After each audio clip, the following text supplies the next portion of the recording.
Welcome to New York's finest, retired and unfiltered podcast.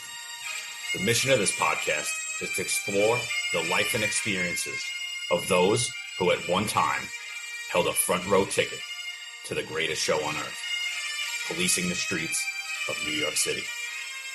This show hosts a wide variety of guests from all walks of life and professions, but remains centered around introducing retired members of the NYPD to our audience while having real, unfiltered discussions. Please tune in each week and like and subscribe to hear true crime stories and opinions on past and present events like you've never heard them before. My name is Grable, and I want to be the new PBA president. Growing up in Brooklyn, I had to overcome a lot of obstacles, so I decided to make a difference. I joined the greatest police force in the world, the NYPD. When elected, the first issue on my agenda will be to reconnect with the membership. After 23 years, this was lost. It's also time to stop treating Tier 3 members like outsiders and start preparing them for leadership roles within the PBA. I would immediately start working on building relationships with the community and legislators. I believe this is vital when you start raising questions and concerns about the timeliness of our contracts and improving benefits. It's time for us to make history. So vote Corey Grable for PBA president. Remember, change is needed, and the change is now. Thank you, stay safe, and God bless. Ladies and gentlemen, welcome to New York's finest, retired and unfiltered podcast. Thanks for tuning in tonight. We're your host, John McCary, most complained cop, Eric Dim. We have a very special guest with us tonight. We give him all the kudos in the world for coming out here. Ladies and gentlemen, we have Corey Grable. Corey's a 31-year veteran of the New York City Police Department. He joined in 1992. In 2002, he became PBA delegate for Transit District 32. In 2011, he was elected to the Transit Bureau's financial secretary, and he still serves in that role today.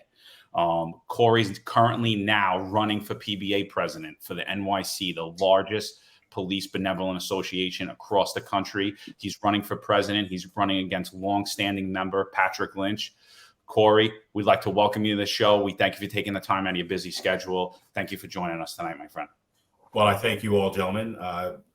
It's an honor and a pleasure to be on your show. Your podcast is growing, as we was talking earlier, to kind of grow from, a little bit of an infancy into expanding to where you guys are now. So it's an incredible feat, and, you live in your dream. So I always admire and become inspired by gentlemen like you. So thank you for having me on the show. Outstanding. First of all, I just want to say thank you for taking on the challenge to come on this podcast and take the opportunity to answer questions. And I said it offline, but I want to say it again, and so that our viewers understand, this is not an opportunity to attack you by any means. This is an opportunity. It's great for everyone. It's an opportunity to give you a platform to show why you're the best suitable candidate or not. And this is an opportunity for the viewers to get an opportunity to know you. Right. So for that, I want to thank you for taking on that challenge in the unknown. So why don't we just jump right into it? Sure. And let's start. Why don't you tell us where you grew up? I'm a Brooklyn born and raised guy. I grew up in the 7-7 precinct on Park Place in Franklin, the old Franklin. The new one is, I don't know what it is now, is fulfilling that. But back when I was growing up, it was a pretty tough neighborhood, and product of a New York City school system. I went to John Dewey High School, and after John Dewey High School, I went to St. John's University. I was supposed to go to law school. My mom and parents, they grew me to go to law school. I made the decision to come on this job. It was the best decision I ever made. And Corey, why did you come on? Like, what was it about the PD that, like, why did you take any other city tests, or was it just something with the PD? Well, when I went to St. John's, my goal was to go to law school. I mean, ever since I was a kid. But when you're small, you want to be a cowboy. And police officer was one of those things. And I grew up in a real challenging neighborhood. It was full of drugs and gangs, and me and my buddies just made a conscious decision not to do that. But I always got involved in community service. There was my next door neighbor. He really kind of shielded me away from those elements. And believe it or not, when I was in St. John's, one of the guys who graduated, he was on the force. So he had asked me, he said, "Hey man, what you gonna do when you graduate from school?" I said, "Man, I really don't know. I was supposed to go to law school, but I don't know if I'm feeling that." The very next day, the recruiter for NYPD was there, and I was like, "This is like a sign, right?" So I went up to the cop and I was like, "Hey, this is where you sign up to take the test?" And he said, "Yeah." He says, "What year are you?" So I'm a senior. I'm graduating in a few months. So he said, "Yeah." So I signed up, and the rest is history. Well, tell us also, give us a brief overview of your career as a police officer within the police department, your career being part of the PBA, so that we would like an opportunity for the men and women to get an opportunity to know a little bit about your career. Sure. Well, I was original transit cop. So I started out June 92. The test I took was a tri-agency one. So I decided to join the transit police because they're the ones that had the 9mm, believe it or not. So the other agencies had the 6-shooter, transit had the 9. And, in 92, it was a different city. It was like, 2,800 murders. And, I was like, listen, I want the 9mm. So that kind of led me to the transit police. But then we merged in 95. And believe it or not, I was telling the story the other day. I am where I am today because I ran a red light. I was driving an inspector and a captain. It was his last day of patrol. Last day of working. And I ran a red light. And had I stayed at that light, I would have missed this notification from a civilian that said that something's going on down the street. And to make a long story short, I got into a shooting in the 77 precinct on Franklin and St. John's. And it was that moment when there was a cop came and said, "Kid, it's going to be all right. Just don't say anything. Be quiet when you get to the hospital." And he was giving the other cop all these directions. So I'm relatively new. So I was like, "Yo, who's that guy?" He said, "Oh, that's the PBA delegate." And from that moment, I knew I wanted to be a delegate. And that was my first introduction to the union. And I realized at that moment that, there's other opportunities besides going up the ranks. And the way that cop, and his name is Stephen Crockett, and I thank him to this day for treating me and helped me navigate through that, time when, they called the DA's office or they're going to lock me up. And that's how I got motivated to do the union thing. And, fortunately, the members of District 32, they thought the same, and I became the delegate ever since. And then you wind up going into basically a leadership role where you sit now. You're the trustee of you're the financial secretary for the transit. What made you want to grow inside of the union? Like, why'd you seek that role? And then if you could just take us further, why are you now seeking PBA president? Well, there were similar circumstances. The gentleman who had the financial secretary role before he basically wasn't doing his job. Not to say that Patty isn't, but he was not doing his job. And he was he just failed. So I don't want to disrespect the person. I'm not about that, but I saw an opportunity to make a difference. I had a vision, and the vision was to be able to the membership. I'm sorry. Wait. Okay, that's all right. Right. So I had this vision about how to make things better within the bureau. And when the opportunity came, I did my due diligence and research and found out how to actually run, because a lot of that information really isn't disclosed. And put together a comprehensive plan and was able to become successful. And that was in 2011, and I've been serving the membership ever since. Ironically, I actually ran against Patty's ticket because obviously he was on Patty's slate, and ran as an independent candidate. And in 2015, Patty asked me to join his ticket when the STS guys ran against him. And I joined, and we got reelected. And but in recent years, when you ask the question why now I'm running, I just kind of seen a misdirection in the direction what the PBA is going. And I say this all the time. You're never going to hear me say anything negative about the president. But I just think that after 23 years, we start to need to look at these modern police issues from a different lens. And, the issue always comes up about transparency. It's actually become a little bit of a cliche from some of the other trustees when they say negative things about me. However, with that being said, I just think that it's almost like a willful ignorance. If you ask the average cop, what is the logistics about how this organization runs? Many people are unable to tell you. But then I just thought there was some policy moves from maybe contract to maybe certain political positions and, some of the things in terms of the donations and things like that. I was like, disagree with it. And listen, you can always be in a position where you can complain about it. But then I kind of felt uncomfortable. And so that was kind of the integrity in which I decided to say, hey, listen, I think I'm tall enough to run this organization and say, hey, let's try it. So it went from a thought to an idea, to a plan, to an implementation of that plan, to, me setting up a logistical team to actually run for president. It was a little unconventional, didn't start out with a group of guys to say, hey, listen, let's just get together and do this. I was kind of a lone dove. That's not to criticize any of the trustees, but, they didn't necessarily share the same vision I had. And so, it's been a challenge. When you do something on this level that's never been done before, there are people who don't want to see you successful. And, there's going to be some moments in time where you say, well, man, what the devil I get myself into? But the vision that I had was so big and huge. I think it's actually bigger than me. And I think that I have something to offer to New York City police officers and to the city itself, because I think that the role of the PBA president in terms of New York City has not only just local and city implications, but also has national ones. And I think that, some of the conversations that I think the current president was unable to have, which affects everything from contract to discipline, I think that I can be able to navigate and maneuver those waters to make change and to change the culture of this organization. So those are some of the motivations why I'm running.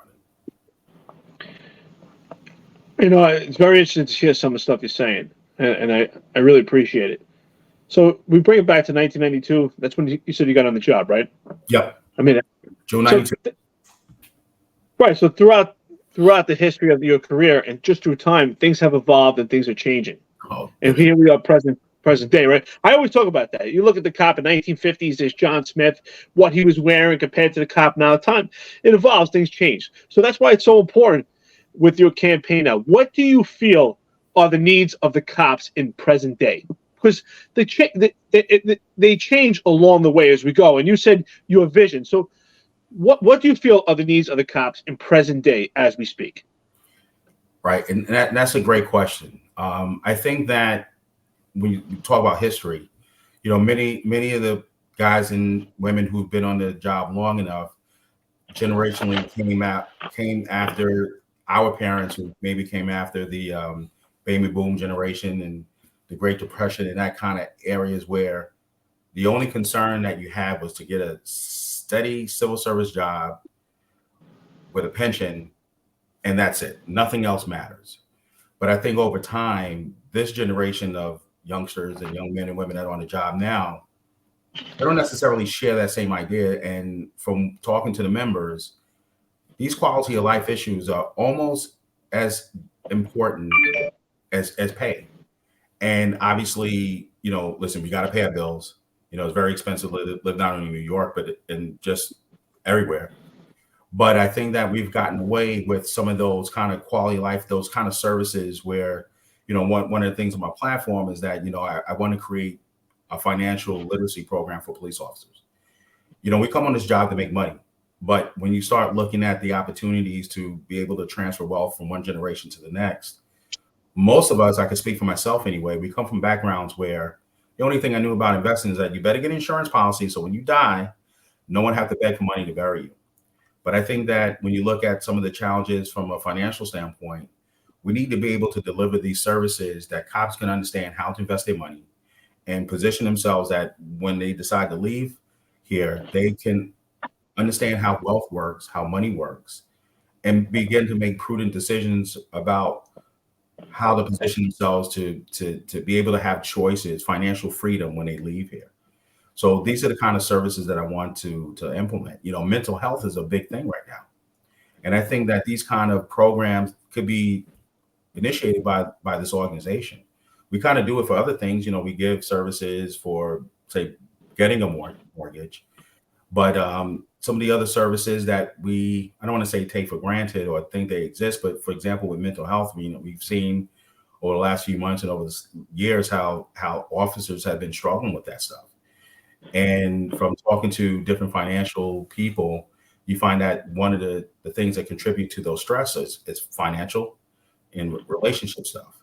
And then we come on this job and we go to work every day. And, obviously we have to deal with, making the ultimate sacrifice.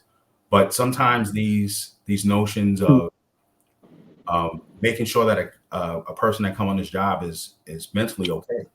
We tell them to go work 80 hours a month overtime. We tell them to go stand on your feet, for 15 hours at the different details and the cold and the heat and all these other things. But sometimes we don't take a step back to say, hey, are you okay? And then culturally, sometimes we kind of don't think to ask that question. Or when we see somebody that maybe have a little bit of a concern for, we don't necessarily pursue sometimes the opportunities to say to get the guy help, and there's a mindset that if we do go reach out to the department, there's going to be some sort of discipline. So I think that the organization can have these kind of programs. Maybe we can partnership with health providers, be able to explain how we can use our health insurance to go get these services. Obviously there's a fine line between, making sure that they don't, to be surveying off the job and stuff like that. But we're not talking about those extreme cases. We're talking about the man or the young man or young woman who, they just worked 80 hours and they're tired, and their significant other is saying, why aren't you home? And that can cause some of these concerns that we have. And unfortunately, there's been a few examples in recent months where we could see how, mental health is a program. I think is an opportunity for the organization to take a leadership role in that. I want to thank you for that, because John and I talk about this on the podcast. We've had Twitter spaces about this where we talk about mental health, because I don't think we could ever talk about that enough. It's something that should be constantly driven and something that should be motivated, dedicated, that we drive about mental health, because it's just so important. And we also talked about financial planning numerous times. So thank you for that, because many of our cops, we all know it. They know, hey, I'm getting a pension, right? That's one of the great driving forces of being a New York City cop. Sure. But I don't think that most of the cops, they get on when they're young, 21 years old, maybe 25. To understand the dynamics of the pension, they're not there yet. So to instill or implement some type of financial planning, I appreciate that. So thank you for that. Thank you. Absolutely. Yeah, no, definitely financial planning will help with mental health. I mean, we have said how bad, overall as a profession, the majority of our members are financially, whether it's purchasing leases or whatever. And honestly, it's the largest police unit in the country. There's a lot of stuff that could be done with that amount of people, with that amount of power behind it. When I go on these sites to look at, even just for the LBA, which is a huge organization too, it's a lot smaller than your organization. I'm like, I think I could broker some better deals here than what we're seeing. And I'm just, but that's not here nor there. I'm outside of the union. You've been in the union. So I don't want to throw things that I don't know about. So I don't really want to get it. But I'm just saying, as a whole, there's a lot of members. Like I think that there is a lot more that could be done. And you spoke on transparency too with the union. That's a huge thing that I hear complaints about all the time. And I actually get it from every union. How do I run for delegate? How do I do this? And they don't even know where to go, to get that information. So I think that if you were to put something out there, or that would be very beneficial to the members as far as them feeling like they're not being kept in the dark. So I appreciate you talking on that. We talked a little offline, and I don't want you to weigh in on the attacks I've been getting personally, But since I announced this podcast, me and Eric have been getting bombarded by one follower accounts, all different names. And ask Corey this question, ask Corey that question. So, me personally, we've spoken before, Corey, offline, before we ever even talked about you coming on the show. I'm not a fan of Eric Adams. I do wish him success. But could you just tell for the audience your relationship with New York City Mayor Eric Adams? And could you also elaborate on what we spoke on offline about who you're using to run your campaign and why, and some of the attacks I was getting by elected members that you have, I don't know if it's personal or business relationships. If you don't just mind clearing the air for the bombardment of attacks. I don't want you to speak on the attacks, just your standpoint. I'm sure you guys have seen what's been going on. It's a little. Yeah. I want to state for the record that, as I've been hitting the roll calls, I've never ran a negative campaign. Obviously I might have my opinion about certain things and actually may have on occasion had to defend myself against certain things. And, maybe things might have been revealed that way. But as far as to go out and specifically say, oh, Patrick Lynch is a whatever, no, he's a family man and I will never do that. However, I haven't necessarily been treated the same way. And I'm a big boy. I knew that the moment that I made the decision to run that, certain things were going to be in existence, right? But to answer your question about Eric, I've known Eric for a long time. I mean, it's a professional relationship. I'm not going over to his house for a barbecue, but he was a transit guy. So he was an original transit. When I came on the job, he was a police officer. He was in the president of the Guardians Association when I came on. So, many of his friends, they were, bosses of mine in District 32 and in District 1. And so the relationship has been, it's kind of evolved. Obviously, when I became the trustee, the opportunity to not only deal with him and other community leaders and elected officials, that kind of goes hand in hand. And, I always made it community service, a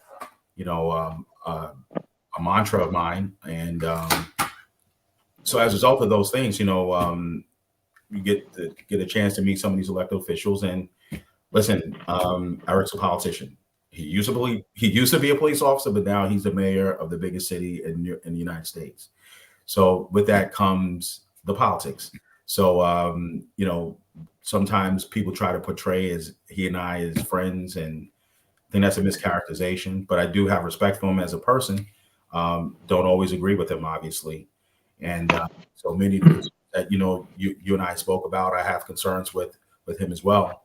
But, he has my cell phone number. I have his. So that's kind of the relationship. And so you had a follow-up question. So what was the follow-up question? What we discussed online, I showed you some of the attacks that I was getting. Oh, right. About the political strategists that you used for your campaign. Right. So the company that I'm using, is being portrayed as some super left anarchist type of company. But the reality, they're a company just like any other PR company. They're here to make money. So they represented people on both aisles, the left and the right. And, using strategy, right? I recognize that whomever I was going to use or decide to use, it was going to probably be attacked. So guess what? I used a company that the PBA and some of the other unions have used, and police unions. So listen, I'm not here to go into, the politics of that or who they represented. But the reality, they're a company just like anyone else in America. Their goal is to try to make as much money as they can, within the legal guidelines and the law. And this company follows that to a T. But as far as trying to portray me as some anti-cop, I don't know exactly what's the logic behind some of the comments that has been on my social media page. But I too have had some accounts that has said some not so nice things about me. And when you look at the followers, there's only one, and you wonder, is that who's on the board? Is that account belongs to? But I have professional people that I'm running and running my team, and to say some of the crazy things that they are alleging is Well, what are they supposed to do? They supposed to say Corey's great? No, they're supposed to say exactly what they're saying. No, but I mean, to attack the strategists that you're using that they themselves used is a little, it's laughable, and it's a lot of misinformation getting thrown around there. So I appreciate you clearing that up. Yeah, thank you. Yeah, likewise. With that being said, I think this is a great opportunity at this time. We would like to definitely go into your platform. But before we go into the platform, since we're talking about the union, there was a recording that came out. It went viral. I'm sure you know about it. I mean, you were there, but I know that it went viral. Everyone received it by text, WhatsApp. It was all over the place. But in that, it was the delegate meeting, the monthly meeting held in February. I mean, it was totally outrageous. But there, you were not given an opportunity to speak. There were some statements made there that were totally outlandish. So we're going to play those clips. I want to give you an opportunity after we play those clips to give us your thoughts on what transpired during that meeting. So please, we hope that you be completely honest. I know you don't want to trash the PBA, but this is a perfect opportunity to just talk about the atrocities that went at this meeting. Frankly, I heard it myself. John did. People I spoke to, it was just disgusting, completely unprofessional, and just shows the state of where the PBA is at this time. And it's really unfortunate, scary to see that it's gotten to that point. John, you got the clips? I have the clips. I'll play them, but just there is an open investigation. So if I'm going to play the clips, Eric, me and you could give our opinions as well. Corey, if you just want to give a statement on it, you know what I mean, on the clips. But I'm going to play the clips for the audience. And in my opinion, what I heard is absolutely disgusting. I've heard it said several times. It sounds like a scene from Lord of the Flies. And yeah. Honestly enraged me when I heard it, because I'm like, I don't believe in that. I disagree with a lot of people. I love bantering back and forth. Some of my favorite people are people that we're on two separate sides of the aisle, because I like to be challenged, and I like to explore other ideas. Just a backstory before I play the clips. This is, like Eric said, this is the PBA delegate meeting. This is leaked audio that actually went out to the news, and there was a daily news article about it. And there's an accusation being made against a member of the PBA who's actually running for treasurer on Corey's team. And then I'm going to play another clip where it's Corey attempting to speak to get the officer up on the mic to try to tell his side of the story. So I'm going to play the first clip. I never thought that I would have to be talking about this issue, but unfortunately, when I found that Anthony Gambino of Transit District 1 was running for a top 5 position in this organization, not only a top 5 position, but for treasurer. So I have to expose exactly what he did this last convention. As delegates, you know you get extra checks at the convention. He took those 4 checks, he went and electronically deposited it to his bank, and immediately went down to the check cashing guy and cashed all 4 checks. He knew exactly what he was doing, because people in this room know when you do that, you get an immediate confirmation, a text, and an email. He knew exactly what he was doing. So let me tell you something. Not only should you not be running for treasurer, you should resign as delegate right here. You're a fucking perp. Resign as delegate right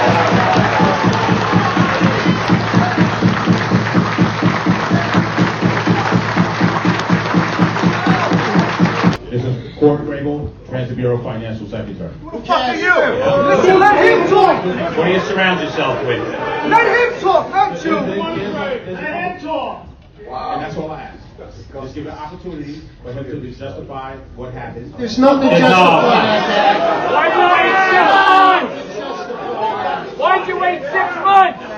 Nothing you can say makes sense. Who do you surround yourself? We have a $70 million budget in the New York City PBA. Let me tell you how significant that is. When we took over this organization, we had $5 million in the bank. We now have $70 million in the bank because nobody will ever steal our money again. And we cannot allow it to happen for selfish reasons. Choose your friends, choose your colleagues,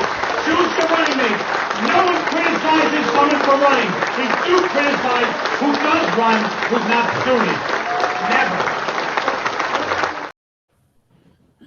I mean, so I'm pretty sure the audience is pretty shocked to hear that. You know, that was an accusation made in front of hundreds of members of the New York City Police Department who happened to be in representation for the members of the PBA.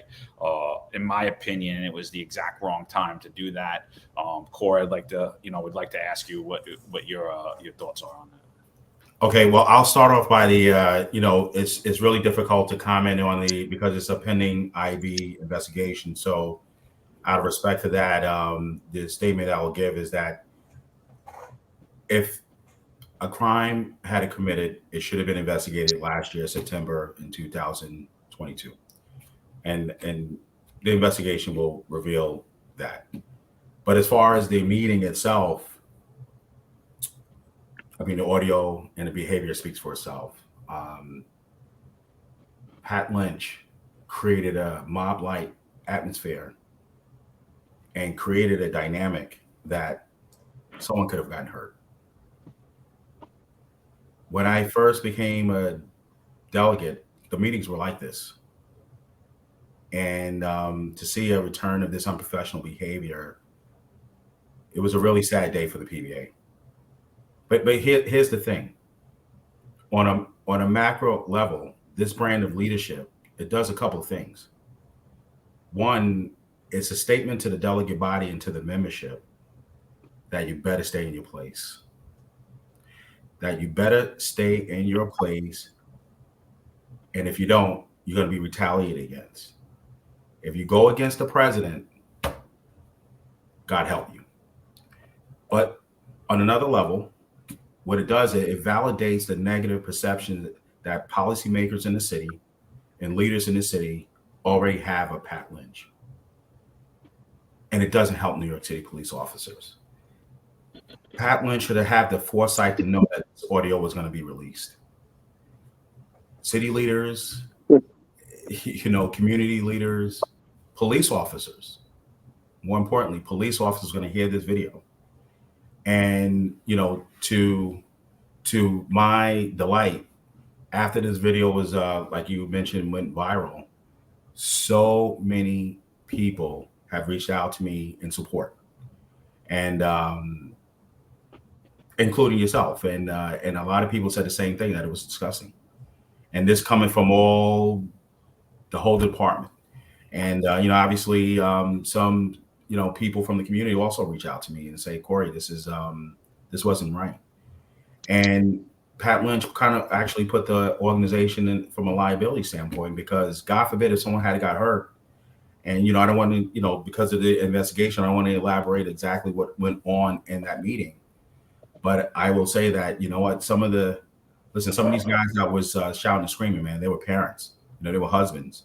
And to see the anger that they have, and I'm just like, for what? Because I decided to run for a PBA president. So listen, this is still America. And I think that when you create a paradigm from an organization that this great, and I believe in this organization. Listen, I have going on 31 years on this job. I've been a PBA member, obviously the whole time, but I've been a union representative for 20 years. I love this organization. I love this department. And I want to make that abundantly clear. I am proud to be a New York City police officer. But what I saw that day, I was saddened. And listen, I don't want a pity party. I don't want anyone to say, "Oh, I feel sorry for you." For you. Nah, I don't want that. But I just want the delegates and the membership to know that they should know, and they should have the courage to say that, "Hey, that was wrong." And I think that when you listen to the audio, it kind of reveals that this was wrong.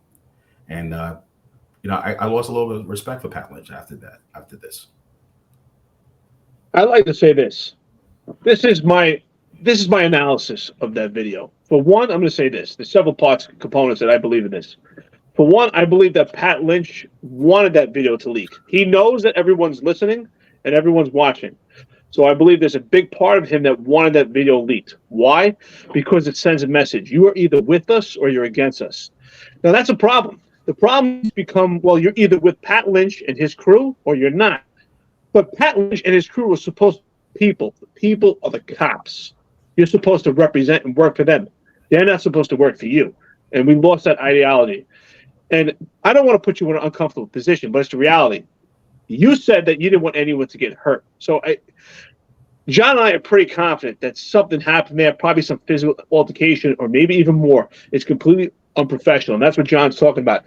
If you want to challenge someone to be professional, they should have took it to the side in a professional meeting by himself and have a conversation like adults and gentlemen. But to put him on display and to have an all-out attack or an assault was just completely childish. And I compared it to this. We spoke on an early podcast.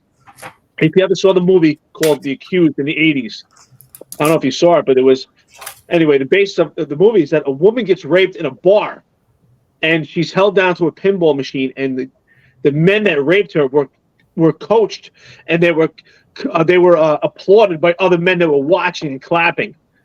The guys that raped her went to jail, and then they eventually took the guys to court and prosecuted the ones that were clapping because they didn't help. They encouraged it and enabled it. And that's what happened here. They encouraged and enabled Patty, and they just kept fueling him. Yeah, Patty, you got this. That was an atrocity.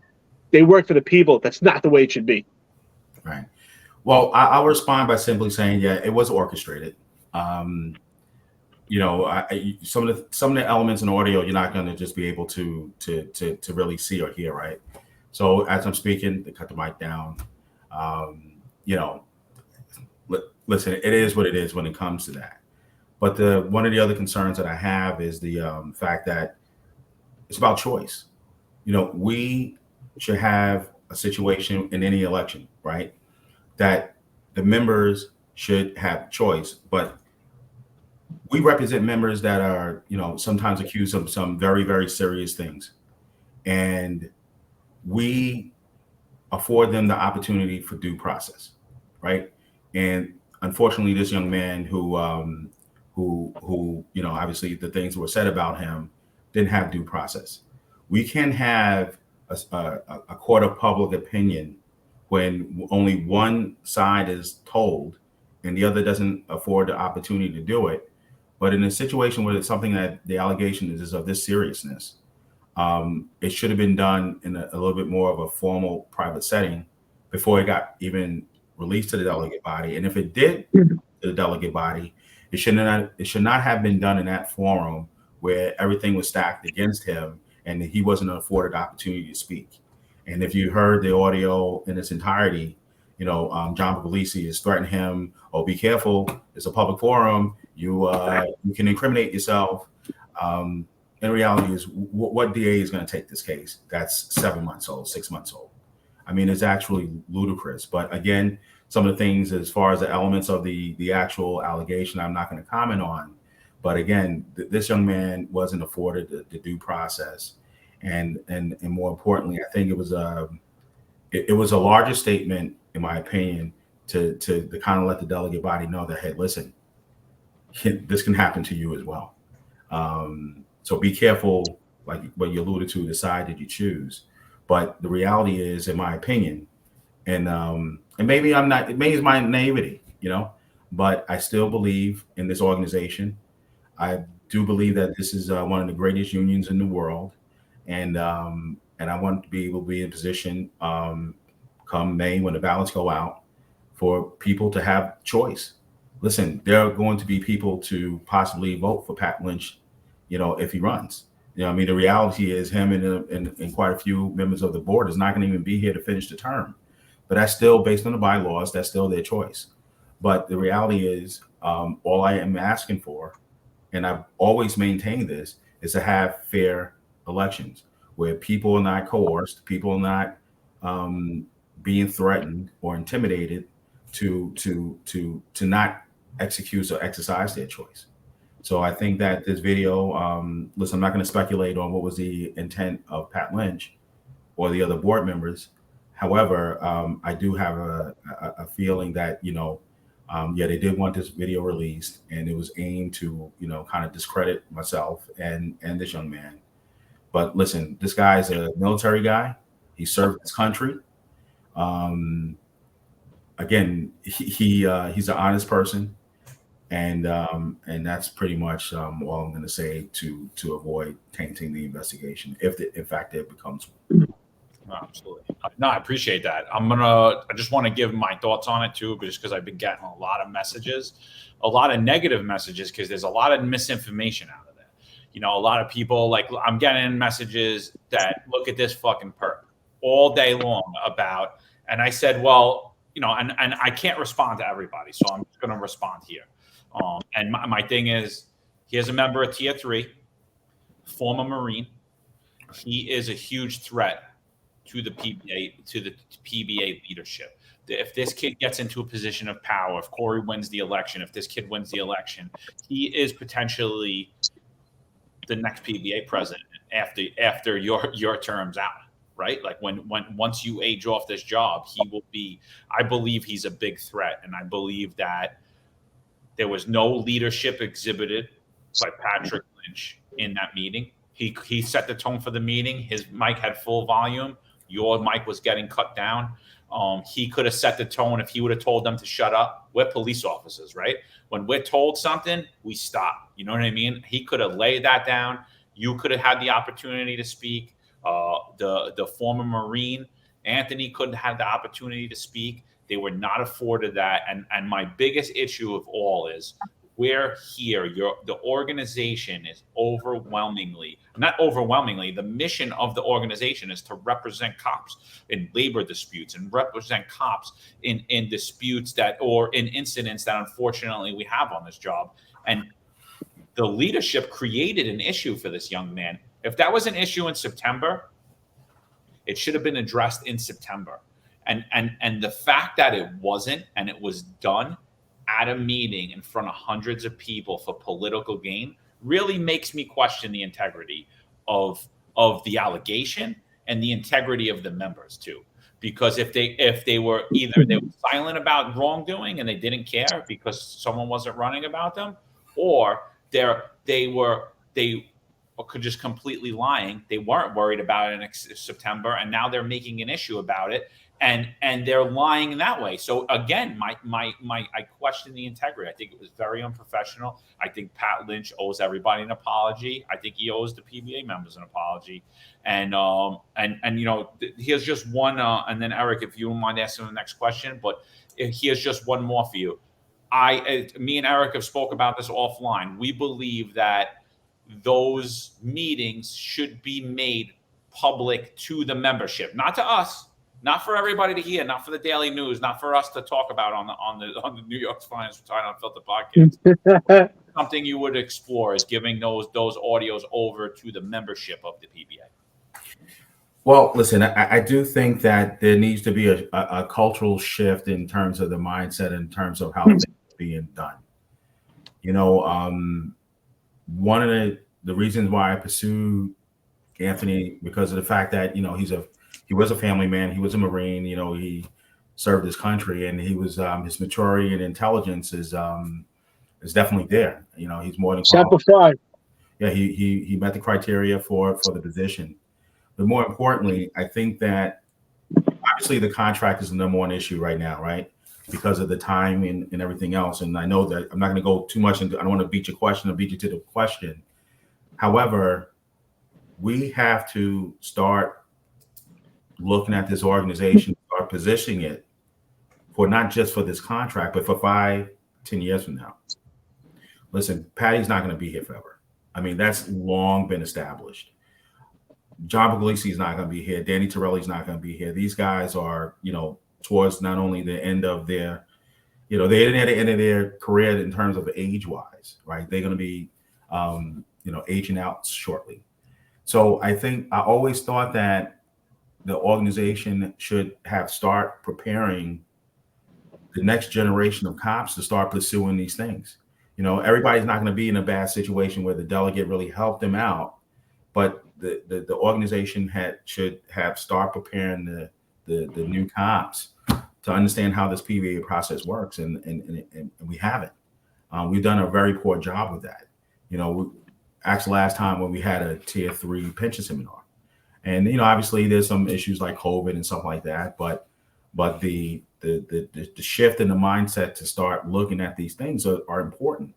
The challenges ahead for this organization is tremendous. You already have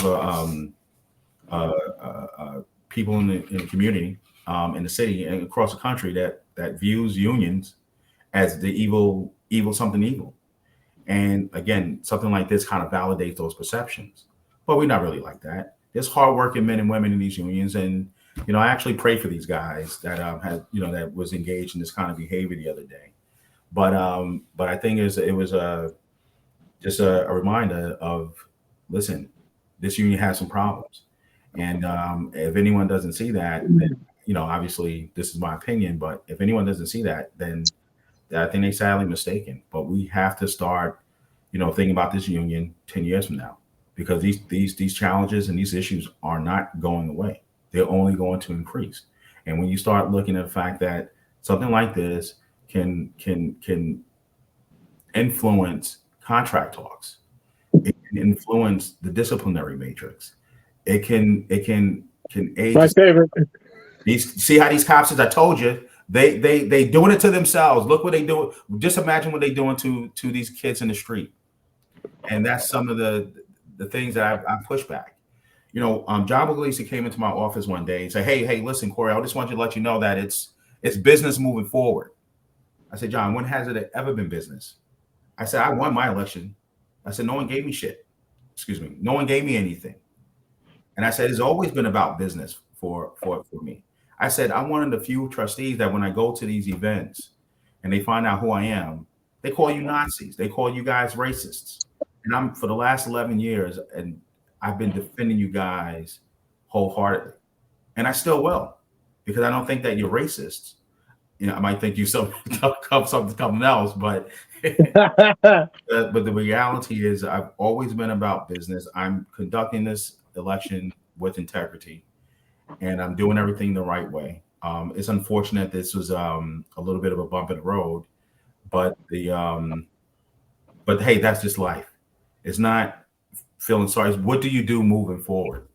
And the support that I've been getting has been, it's been great, and we're moving forward, and hopefully in May people will put their trust in me. So. Well, you know what? I mean, since we talked about the pitfalls of this meeting, let's flip this a little bit. Let's put a positive light on this, and why don't you tell us what areas do you believe that Pat Lynch, his administration, has been beneficial to the rank and file? How has he been positive to the rank and file during his administration? Well, listen, I've always appreciated Pat Lynch's tenure.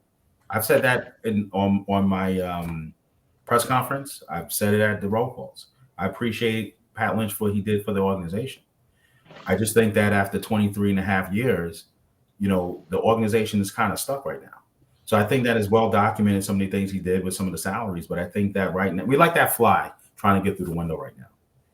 They see the other side, but we still kind of doing the same thing. But if they had to look to the left or right of them, they would have saw that the door was open and they could have flew out and accomplished some of the goals. So that's some of the concerns that I have. Like I said, I think that Pat Lynch has did great. I just think that everything has a season. I mean, I don't know, you follow scripture, everything has a season. I just think that it's time for the organization to start the transition and to prepare the next group of leaders to take care of this organization before everybody leaves all at once, and then you left with newer leaders trying to figure it all out from scratch. And we can't afford to do that. We can't afford to have a brain drain all in one shot, and then have newer members not be transitioned, from incrementally into these roles, because tier 3, tier 2. Well, the majority of the job is tier 3. I don't have the exact percentages, but it has to be in the high 80s. Probably 85+% of the membership is tier 3 right now. So it's prudent for us to start saying that, hey, these young men and women who are of these new pension tier have to start looking at the organization. Now, that doesn't mean hand it to them on a silver platter, but it just means creating I like to use the word mindset, understanding that, hey, listen, this could be a career for you. This could be some opportunities for you, and more importantly, focus on how to make things better for New York City police officers. Could you give us any specifics of what areas that Pat Lynch and his administration that they implemented, or something that they carried out from the generation prior to him that preceded them, that has been beneficial to the rank and file as we speak? Well, I think that just right off the bat, I mean, I think they did a great job initially with the salaries. There was a lot of stuff done legislatively that has benefit the cops. Going to PERB, that was like the big thing, being able to create the dynamic where we were able to actually use PERB, and that has benefited some of the cops, or not some, all of the cops, in terms of salary scale to try to get us to market rate of pay. So that's some of the lawsuits. Another one is the tier 3, being able to get them back to 3/4. That was a tremendous accomplishment. When the governor passed and vetoed the bill that created all new hires to go into this new pension tier, there were some shortfalls in terms of pension. God forbid if they got hurt, it would have been a lifetime of poverty. And when this new pension tier got created, a lot of people didn't understand some of the challenges that were ahead, in terms of the diminishing of the benefits. So I've been on record many times, and in fact, that was one of the reasons why in 2015, when Patty asked me to join the ticket, I did, because of all many successes that he had. So those are just two of that's just a couple of some of the things that he did do well. Yeah, I listen. I don't agree with the PERB. I think it dragged it out. I definitely don't agree with that. But what do you think? So, we said what you think he did beneficial. What do you think that he needs improvement on? Like what areas, and do you believe there's been any major failures? Well, I can respond by saying that, like, for example, when you look at this contract, I think that, listen, history has shown that when you go this long without a contract, that we just don't fare well. So there's a couple concerns that I have, and is that whenever we do, first of all, we're a municipal agency, so we're going to get a contract, and we're probably going to get it in a relatively short period of time, right? It's supposed to be meeting this week, and we'll see what we got. But the concern I have is that one, inflation is going to erode it, and when you start looking and start doing these kind of economics on the how inflation is going to impact this contract, and if in fact we do get a contract, and in fact if we get a multi-year deal, is going to be somewhat of a pattern bargaining similar to that of DC 37. We may get a little bit of a lift in terms of the percentage, because we're a uniform agency, and so that's one of my concerns, that is it going to be a variation of the pattern, right? But I think that one of the concerns that I have was this: when we started to see that this contract was going, listen, at the end of the day, if we get $1 million on this contract, right, the president's going to take credit for it. But if we don't, he's going to blame someone else. There's always someone else's fault when things don't go according to plan. However, with that being said, I think that we kind of ignored the economists. We knew that a couple of years ago that we was going to go into either a slowdown or a recession, and there's an argument for both. So if you knew that this was going to be happen, that when we get to the stage that we kind of follow the trail in terms of this contract talks, that we were going to be in the middle of some serious economic times in the city, and even from a global perspective, I just felt that we should have had conversations to see whether or not there was any other alternatives. They were always coming after the medical. So no matter 2 years ago, 3 years ago, whatever it was, they was going to come after the medical, just like they're doing now. So that wasn't going to be something that was going to always be in existence. But I think we hedged the bet on this PERB. And that's not to say that we would not have pursued and continued with the same, plan, but we never had these conversations. And if the conversations did occur, they weren't known to the membership. So therefore, there was one point in time when as a trustee, when members start to ask you questions about what's going on with the contract, you really couldn't tell them. Some of the trustees was actually going into saying, yeah, we're going to get it in May. Yeah, we're going to get it before the summer. We're going to get it after the summer. No, we're going to get it Labor Day. No, we're going to give it before Thanksgiving, and so forth and so on. And a year after the fact, we're still waiting. But now I think that we're coming to a point where we're going to get some resolution on it. But again, I think that one of the concerns and challenges that I think is going to come with it is, one, how much inflation is going to erode it, and then two, whether there's going to be a variation of the pattern. And New York City cops deserve more than that. Well, you kind of answered the next question I was going to ask you, right? We know that they've been without a contract now for over 6 years. So obviously it wasn't handled correctly. What's that? It wasn't quite 6 years, but we're approaching it. We're approaching it. So nonetheless, it's a substantial amount of time. I mean, we're getting closer to a decade than we are closer to going back to 5 years. So in this round of negotiations, what would you, if you were the PBA president, what would you have done differently in this round of negotiations? What would be your game plan? How would you set this up? How would you keep up with the inflation?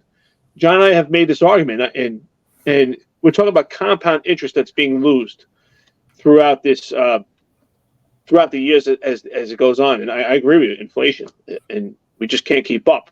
Right. And by the time this contract is completed, you get yesterday's dollar today.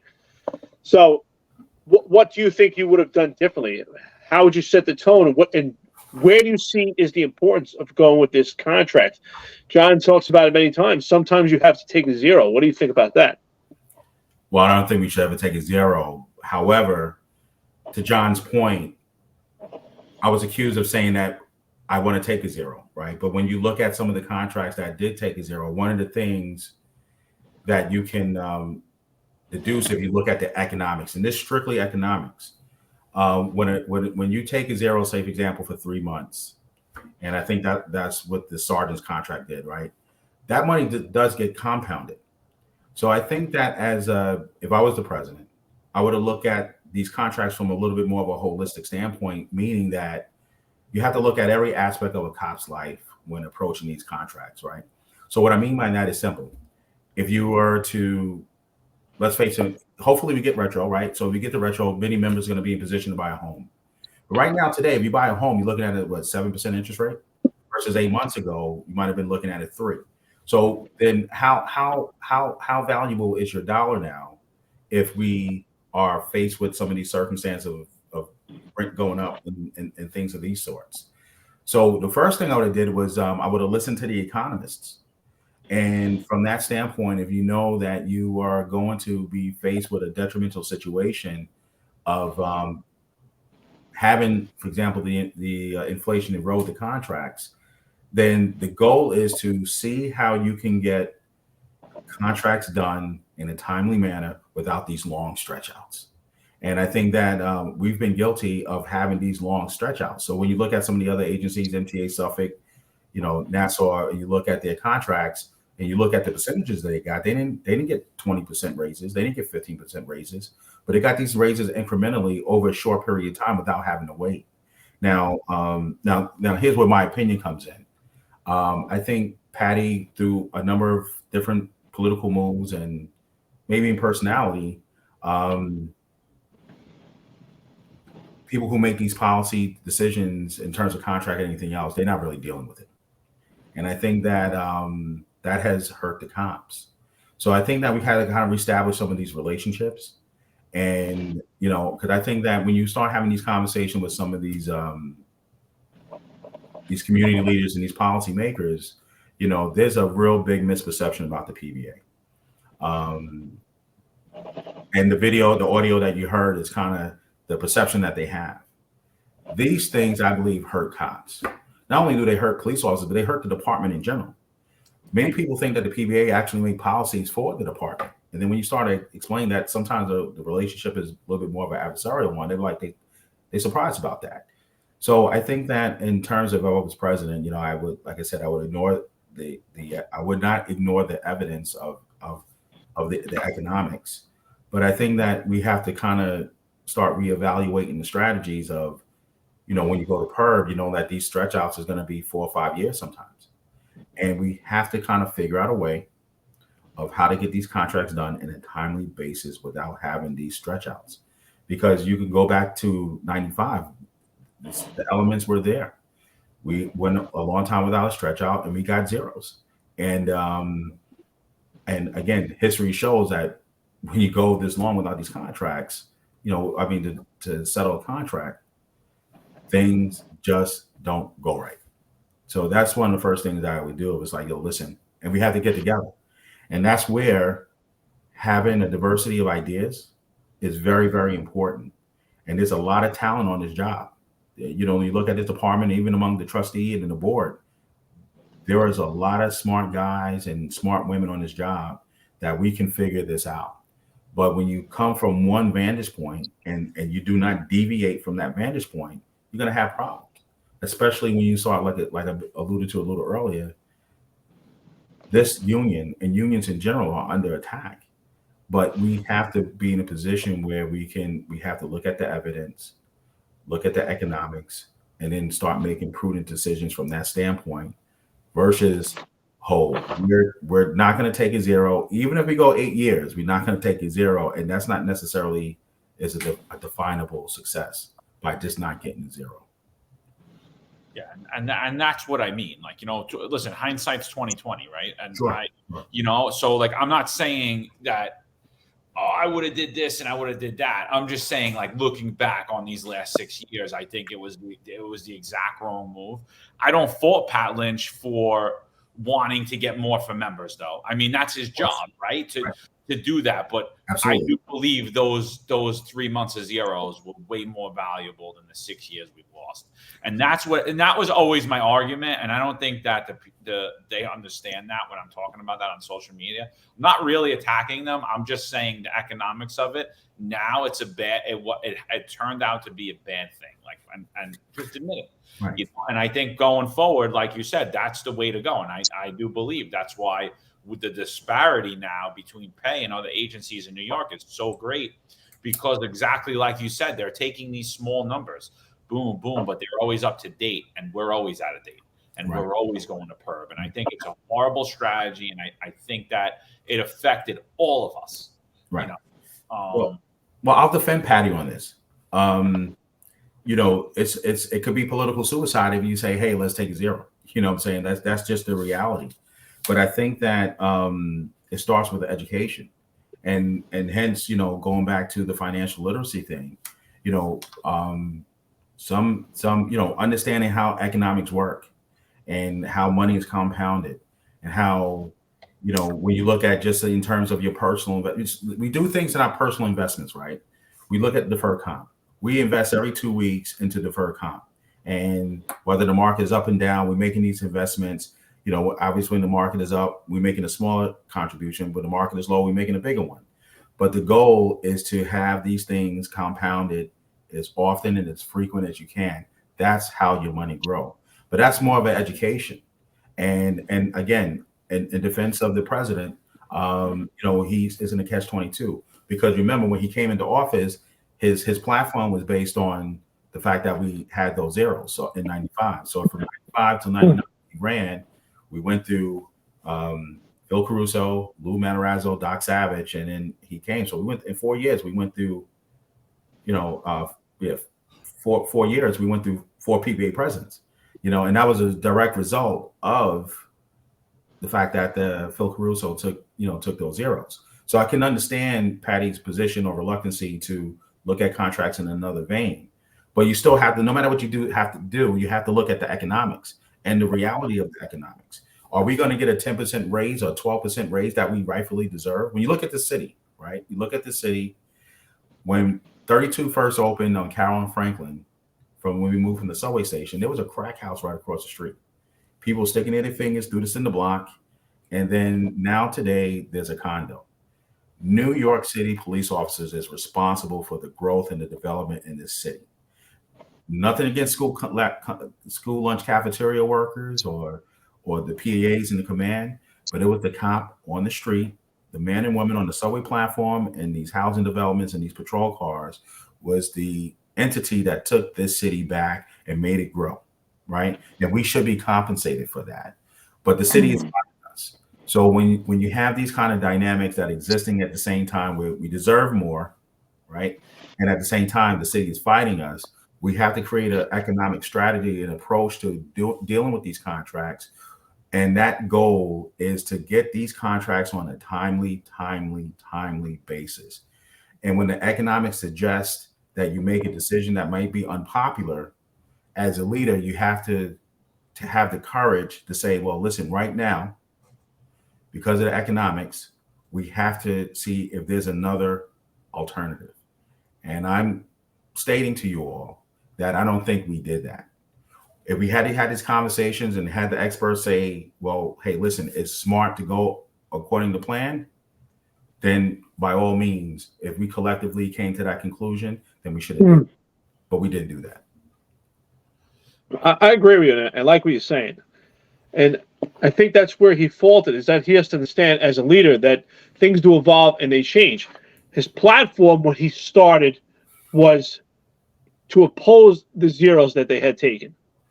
But that was a different time. It was different economics, and they were in a different situation. But as time evolved, I think that was the opportunity as a leader for him to take that leadership role and say, listen, that was my platform then. Things have evolved. But right now, it's not worth spending $1 to make a quarter.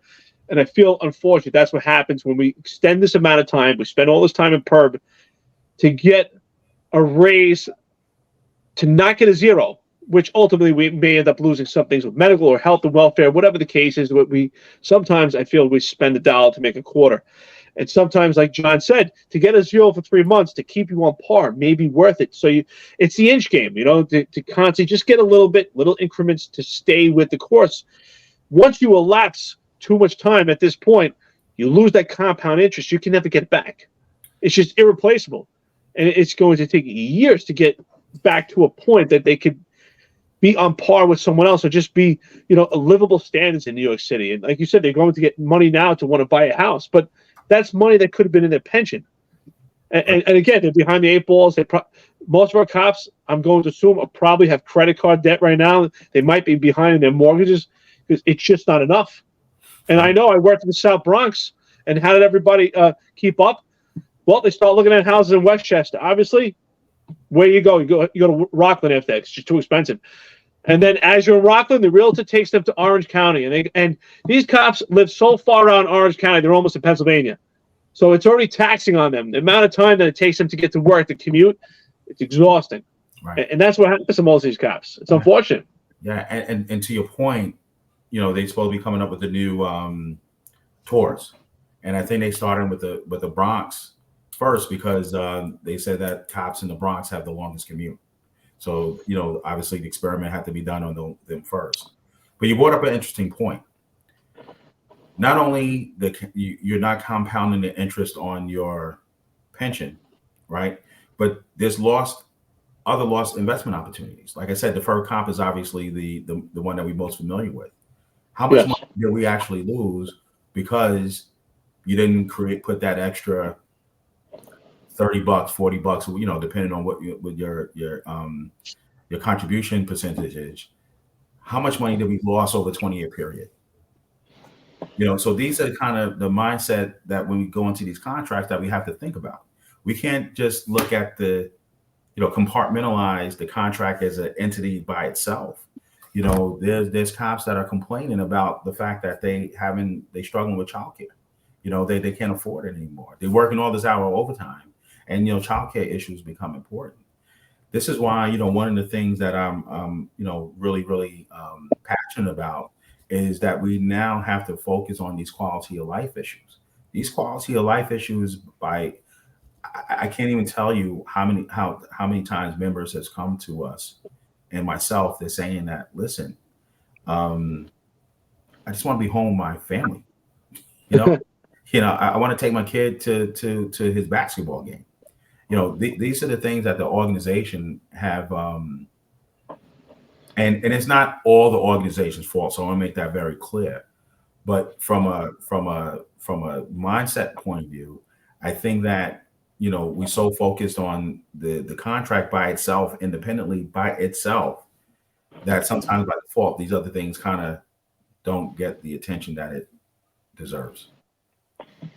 Yeah, so I mean, I think that's a good point. It goes into like you basically led into the next question. Manpower is a huge issue, and it's we could go back and forth on why cops are leaving the NYPD particularly. I don't think we need to get into that because there are so many reasons, right? There are a lot of reasons. Being overworked is one of them. The COVID mandates sit highly up there. In my opinion, it's the number one. I go back and forth with everyone, but what are your opinion on the COVID mandates as a whole? Like as the city instituted them for the public and as the city instituted them for the workers, specifically members of the PBA?